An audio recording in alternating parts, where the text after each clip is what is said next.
This is a flip video about dilution. We've seen the word dilution before. Dilution is taking your solution and adding more water to it. So in a sense, you're adding more of the solvent. Now we're learning how to calculate dilution problems. So what's important to know is the dilution equation, seen here. M1V1 equals M2V2. And if you remember capital M, remember please make sure you've got the pointy little tips for the capital M, stands for molarity, which is moles over liter. And the ones stand for initial conditions. V still stands for volume. On this side we have capital M and V again, molarity and volume, but these are the final conditions. So what we're going to be doing is we're going to be looking at maybe initial solutions and saying that we want to change them into something else. And if we want to change them into something else, how do we do that? In other words, how do we take our concentrated solution and dilute it? Concentrated meaning a lot of solute per solvent, and add more of the solvent, more of the water. That's what we're doing today. So let's take a look then at a sample problem.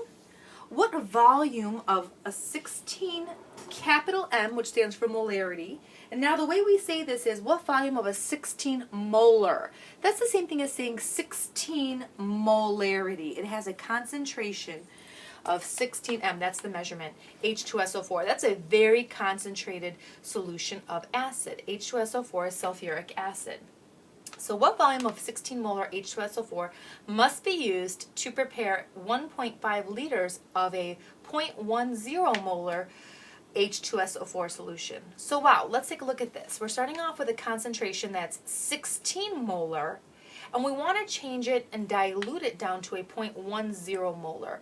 A 0.10 molar is very diluted to go from 16 to 0.10. And this problem says, you know what, we'd like you to make 1.5 liters of that new concentration. So let's remember, we're going to be using our dilution formula, okay? And let's set up our variables. So what do I have? Do I have an initial concentration? I do. We're starting off with a very concentrated jug of 16 molar H2SO4. Do I know the volume? Well, no, it says what volume of this. So how much of the concentrated solution do I need to use if I want to change it? In other words, if I want to dilute it. So the second condition is what I want here to get at the end. So I'd like to prepare a 1.5 liters, volume is 1.5 liters, of a 0.10 molar solution. So this is what my final condition needs to be. Okay? Good. I notice my units are all good, so now all I have to do is solve. So let's take a look at the setup for this. So I take my M1, 16 molar, times V1, X, equals M2, 0.10 molar, times V2, which is 1.5 liters. Okay? Solve for X. Don't forget to show your algebra for full credit. 16 molar. So then X now is equal to 0.10 times 1.5 divided by 16 molar. If you notice, the molarities cancel out, and I'm left with a liter unit. Is that the unit that makes sense? Yes, because we asked, what volume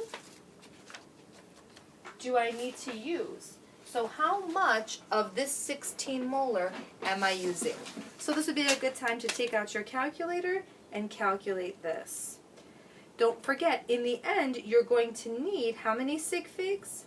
Hopefully you said 2. There's 2 sig figs here, 2 sig figs here, and 2 sig figs here. So in the end, you need 2 sig figs with a final unit of liters. Okay? All right. Now, how do you actually prepare a diluted solution? This is important. Okay. In this example, as we just saw right here,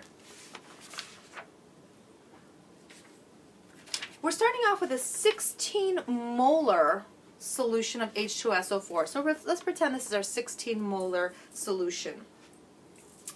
So in this 16 molar solution, right, let's move this out. Okay. I need to take this and dilute it. So the way I'm going to do that is to find my X. So let's say X, we solve for it, and let's say it's 9.4 milliliters.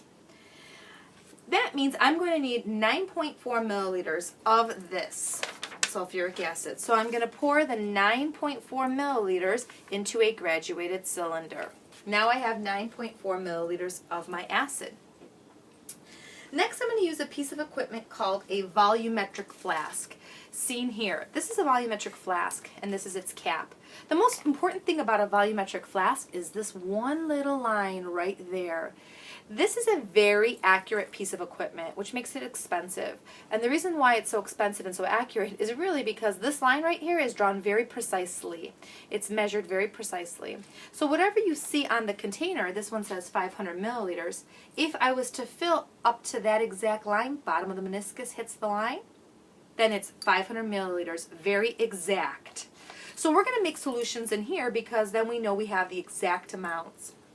Okay, so in this instance, right, I'm going to use my acid and I'm going to dilute it. Okay, and I wanted to make 1.5 liters. So I want to make sure I pick a flask that can hold 1.5 liters. So if you notice here in my picture now, I did pick a flask that holds 1.5 liters. The first thing you want to do is you want to put down just a little bit of deionized water first. Then next you want to add the acid into the flask.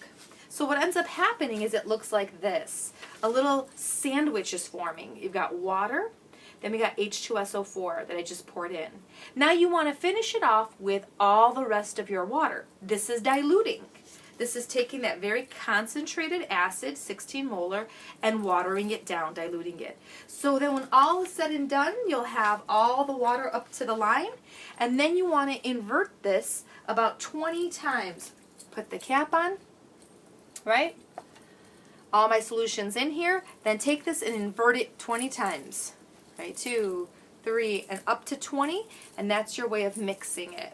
Okay? When you're all done, you now have a new solution. And what do you have?